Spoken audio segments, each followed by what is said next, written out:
wonderful ideas, suggestions for guests and topics. Great events, programs, and all the countries and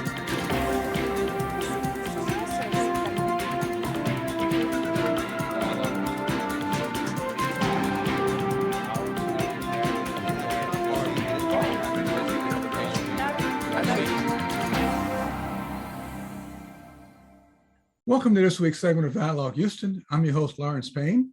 To our regular viewing audience, welcome. To those joining us perhaps for the first time here for HCC's TV Dialogue Houston, we can be found now every Tuesday and Thursday at 6 a.m. and at 6 p.m. Again on Saturday afternoons at 3 p.m. As always, at the top of the hour, let me thank you for your thoughtful calls, emails, and text messages concerning previous shows we've aired here on HCC TV, but particularly your great ideas for topics, guests, and subject to be covered on upcoming segments. For after all, this is your community affairs, public affairs show, proudly now in its 32nd season. We and the team here at HCC TV for Dialogue Houston, thank you always for joining us. It is a labor of love that we bring the show to you every other week, and we continue to do so. I have a great show lined up for you today with a guest who really can talk about a myriad of issues, but I've asked her to focus on a few of them. Sharon Fletcher is the current External Operations Manager for the Houston Freedmen's Town organization. And Sharon brings a breadth of experience to this job from previous governmental jobs in our city and also for the city of Chicago. And she has a great background in understanding how municipal government works and how in relationship to community organizations, that partnership is so important to get things done.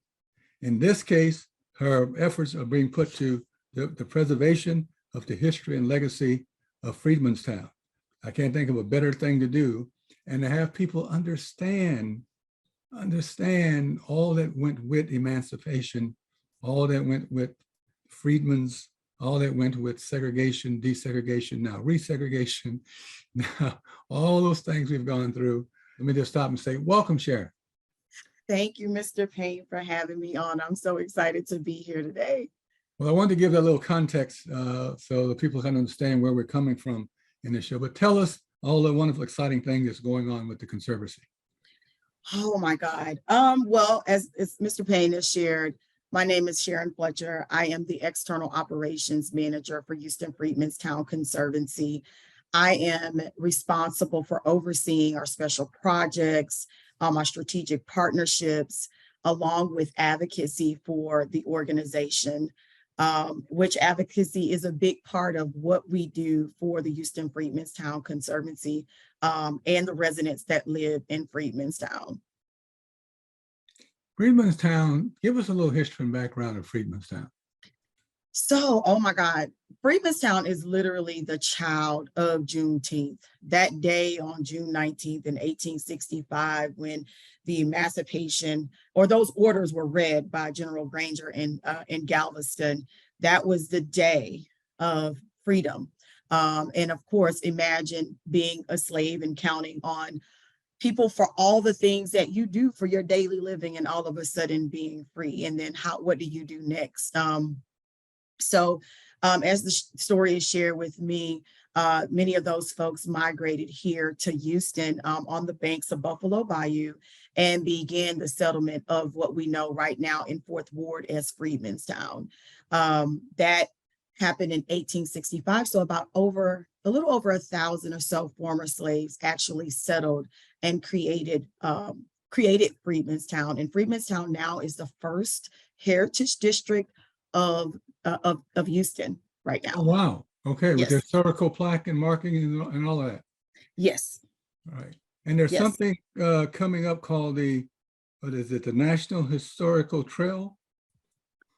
Well, there is something like that is coming up. Congresswoman Sheila Jackson Lee is the person who is leading that and vigorously trying to get those efforts done. And as updates coming, I don't want to speak too soon. Right. Terms of, I know it's not worked out. I understand. Yeah, it's not all worked out in terms of even understanding what the trail should actually be. And so the redefining of what that looks like will determine like the involvement of Freedmanstown being a part of that. Right. But it hopefully in the next maybe 6 to 12 months, we should really have an It'll be idea of something. like It's gonna, it will be something. Yes. it'll happen. It'll happen. Like one way Yes. or the other.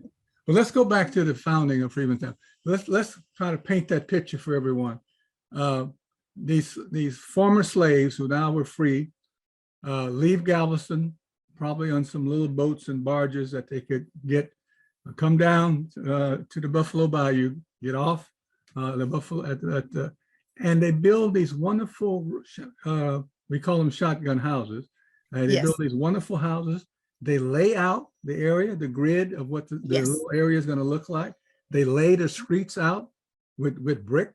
With brick You had brick that was streets. created by, And they create their own shops, their own businesses, Yes. their own little enclave, yes, and they thrive in that environment. yes.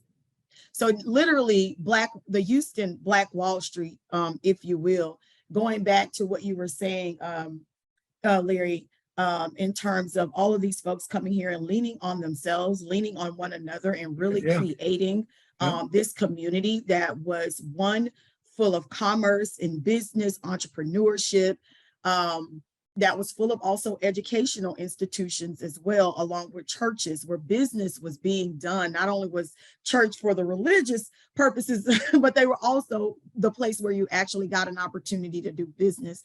There were doctors and lawyers and businessmen who all lived in this area. Music was very important to this community too, as you think about the jazz greats of the world. Oh, yeah. They all Came visited, through. Yeah. all came through Freedmanstown. And then when you tell the story about the bricks, and you know, there's so many stories that are out there. And as I become now a person who's sitting at the feet of like learning all of this history, like it really is really important to like get the story right. And to be able to string the history together in the right way. So when we think about those bricks are the brick streets are literally the foundation on which the community was actually built. Those bricks were put together and created from the source of elements and resources from Buffalo Bayou. Mhm.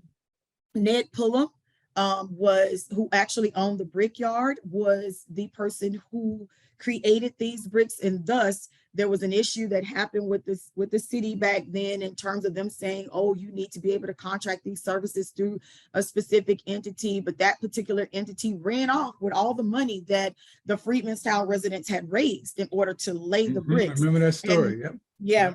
And then so because they left with that money, then those residents had to do it all over again. And thus Ned Pullum and other folks from Freedmanstown literally created and laid those bricks that are there now within Freedmanstown. Even though right now there's Wilson Street and Andrew Street are the two corridors that remain with the original bricks that were placed into the streets. And I believe that late in 1915, but don't quote me on that, but I believe it was early as 1915, if I'm not mistaken. And there was a recent restoration of the brick streets, I mean, of the bricks in the streets, because at one point they were taken up. Yeah, well, there was, certain and I segments, believe certain this was segments back were taken in up. 2014, I believe. Somewhere in there. Contractors were, Yeah. somewhere in there when Mayor Niece Parker was the mayor, and folks were coming in and contractors were coming in and trying to take up the bricks. And then the community by a few community activists. One I'm going to include is Sharon Johnson, who also works with the Houston Freedmanstown Conservancy. She is a 5th generation resident there. But on this particular day, she recognized that they were taking up these bricks and kind of along with her and some others kind of galvanized She's a the force to be community. reckoned with. Yeah, she is the mayor of Freedmanstown, okay? Right. And you must respect the mayor of Right. Freedmanstown. But they were able to galvanize the community there and really stop that from happening. As I understand it, there is some federal protection against the bricks. I don't have like all the information on that, but that was happening at that time, and thus that community effort, which really saved the bricks that we currently see in the streets right now. So now when you think about any infrastructure projects or anything that's happening in the community that requires the bricks to be handled. There's a conversation that must be had with the community to really understand how those bricks are going to be taken up, how they are going to be stored, and understanding how those bricks will actually be put back into the streets, because they are really, really part of the reverent ground that we walk on in Freedmanstown. As you drive through Freedmanstown, you can't help but notice all the gentrification. Yeah. That has really impacted and changed in some ways the nature of Freedmanstown. What is being done to kind of not so much mitigate, stop growth and development, because it's a natural process that happens because it's still legal to do so, but something within some perspective that allows the two to coexist, that you can have and keep the historical places and markers and components, but yet accommodate the reality of growth and development. Yeah, and it's so interesting that you bring that up, because of course, trying to find the correct blueprint to actually do that, where there is this historical preservation happening, but also the balance of growth that's happening within the community. I will say a couple of things. One, having the conservation district ordinance approved was a big win as part of the tool bank for preservation, or preservation tool that can be used in communities like Freedmanstown. And there were several other Black communities like Independence Heights and a few others who were also pretty much a part of this particular ordinance, which gives us the opportunity to really kind of define, how we would like the character of this community to continue to be preserved. But having that full charge of preservation and restoration of the community, it is not an easy thing. We had a symposium back April 20th over at Emancipation Park Conservancy in the Cultural Arts Center, I believe is what it's called. And we talked about exactly that, understanding how to do wealth building, right? To keep a community vibrant and sustainable, but also being able to do the historical preservation. There were some experts who came in and shared their knowledge and best practice. But again, there's no one set blueprint that works for everyone with this. But we do understand that those best practices and lessons learned will help us while we're in pursuit of like some equitable outcomes for preservation and for economic investment. And so part of what our charge is as the Conservancy is to continue to advocate for preservation and to advocate for protection of that community. And if that means getting governmental entities and agencies involved, that's what we'll do. If that means getting donors involved and really getting them to understand the purpose and the cause and the reason why we're doing this. I'll point to one important project that we're doing, which we were working on today as part of our volunteer day and partnership day with the Houston Rockets. 1609 Saunier is an original structure within Freedmanstown. And I'll give a little history before I do that. But back in 1984, 85, there were over 500 historical structures then, but today we have less than 50. So it's literally really important that we work towards the efforts of preservation and restoration. So being at 1609 Saunier was a home that we actually saved from demolition, and our Conservancy as an entity was able to purchase that home and that property. And now we're in the process of doing the construction, the restoration process. So we were out there today with volunteers from the Houston Rockets organization, literally cleaning, taking out sheetrock, picking up debris and all kinds of things to make sure that we can take care of restoring that particular structure, if you will. And hopefully, and once that is done, we're working in partnership with the Houston Land Bank and Trust to be able to, in partnership with them. And hopefully this becomes a model for how we can preserve structures, but also create affordable housing for legacy residents or those who have ties to that community. So that is literally how important preservation actually is, just because when you see the distinctive difference between 500 plus structures being about 20 years ago and now only having a little under 50, you can understand why we're trying to protect this space, and also being able to amplify and bring awareness to the community about the story of freedom is like really, really important as we do the physical protection, preservation and protection, but also the story as well. And that's important because you hit some key bullet points. What I've seen and found in Houston over the years, when you're talking about any neighborhood or any area, there's the history, there's the myth, there's the allegory, and getting to the true facts of what Yes. actually occurred, how and when and whom involved. Many times it's like a great detective novel. You have to really dig and go far to Yes. find out the real answers. And some of those answers lie in people, some who've Yes. gone on, some who are Yes. aged. And you have to go and sit with them in their home and extrapolate from them the history and the truth, because I think that's part of the dilemma. Sometimes we move forward on all kinds of myths that have nothing to do with reality of that particular situation. And I think historical preservation, the history of Freedmen's Town, the history of what happens even in Third Ward, that is now quote unquote Midtown, whatever, all that stuff. Yeah. You know, all that has to be looked at in a context to explain, because people want to understand, be involved, but they want to have the truth put in front of them. Absolutely. No, absolutely. And it is really, really important, because even when we look at, and you know, both of us worked for the city of Houston at one point in time, when we see where City Hall is, and we would see where Sam Houston Park is, the Post and all those places, those are historically, geographically within the community of Freedmen's Town. Mm-hmm. Yes. So wait, Auntie, say that again, because people don't realize that that is part of Freedmen's Town. it is historically a part of the geographical locations City of Hall is Freedmen's part, Town. is part of Freedmen's Town. It all is part of Freedmen's Town. And part of telling this story is really reclaiming this space that we have some people renaming as Midtown and renaming as downtown and some of these other places, but literally Market Square Apartments, the Brava, all of those places sit on the historical grounds of Freedmen's Town, where there was the Pilgrim Building, which was like where the first Black Chamber of Commerce actually lived. It's like the first mid-rise building, honestly, for Freedmen's Town within the city as well.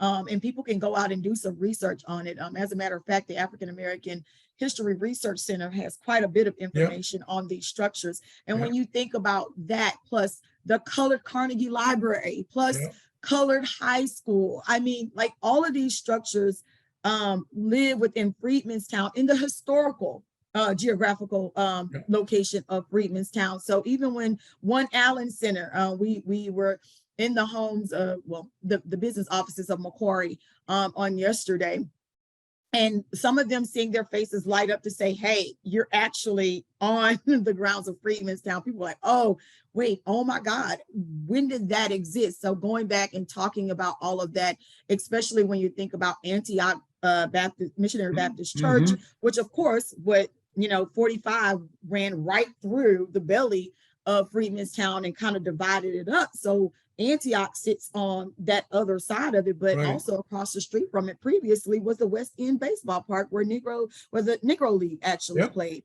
So, putting together, and to your point, stringing together all of these facts are like literally important to the entire story, but not only important to the entire story for the city, but for the state and nationwide. This is a global story that is woven into our Texas and national history, and it needs to be heard. And if you go to the Gregory School on Victor, a wonderful Houston Public Library, there's an original map of Freedmen's Town. Framed, I think it's framed. It is. And it's interesting when you look at the extent, as you said, of what covers Freedmen's Town.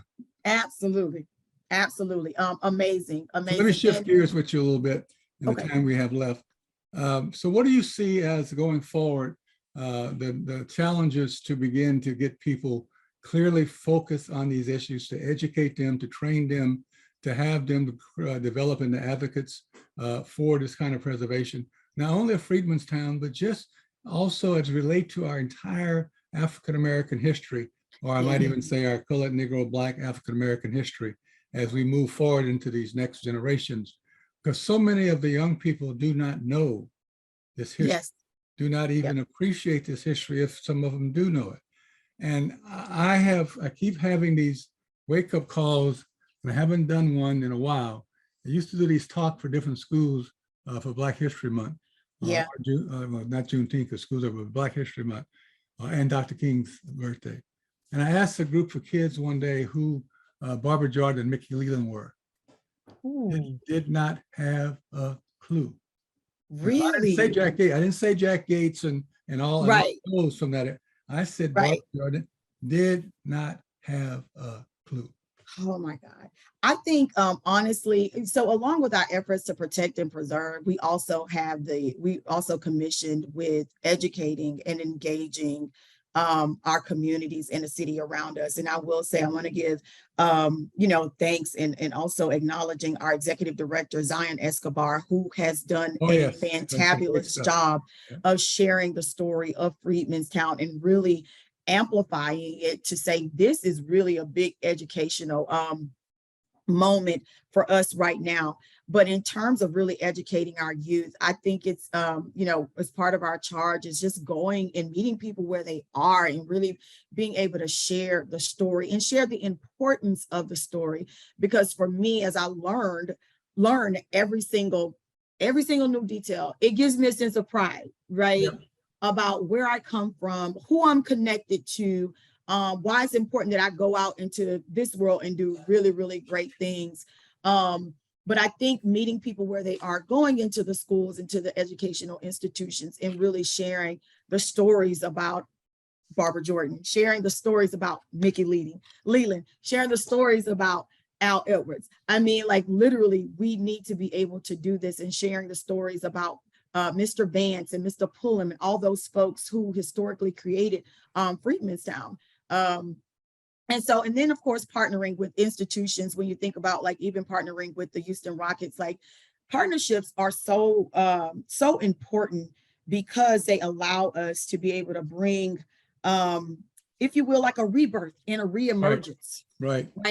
Of stories and opportunities to engage with people, but they also create opportunities for sustainable success for institutions like the Conservancy and communities like Freedmen's Town, and to become this place to harness all this education that we can put out into the city and also out into the community. So I think just literally going into the spaces and educating people and not being afraid to share the story. Well said. We're gonna have to get out of here. Appreciate it. Time goes by so quickly. Thank you for your wonderful insights and sharing with us here on Dialogue Houston about the great work of the Freedmen's Town Conservancy. We're going to have to follow the work, and we'll have you back at some point, and maybe some of your team to talk about kind of how do they see the future. Absolutely. I would love for you guys to have Sharonda on and Zion on, listening to their perspectives and the work we can do a panel kind of thing. Absolutely. Okay. All right. Thanks again, Sharon. Stay put. I'm going to go a little closing remarks here, and then we'll be gone. We need a lot of education and training and workshops and seminars about how things really work. Not how you think they work, not how you've been told they work, but how they really work, which means you have to get personally involved. You have to do your own homework, your own research. You have to dig deeper. You have to ask questions. You have to go online. Start being your own advocate. Start looking for the stuff yourselves. We need more advocates in every walk of life, on every issue that we're facing as people today. The way we're going to make the change is to have informed, enlightened advocates who understand the facts and utilize the facts to their advantage. I always say everybody's entitled to their own opinion, perspective, and viewpoint, but not your own fact. And we have to start operating out of a common set of values that understands what the common good really means, not what we've been thinking all these years under democracy, what the common good is, because we've totally ruined it in its original intent. So we need to almost go back and understand what the original concept of the common good is. So human beings in direct relationship with each other, because here's how it works. In the end of the day, it is all about equity. It has always been about equity. So if you draw a triangle, put the human being in the middle, the top of the triangle is equity.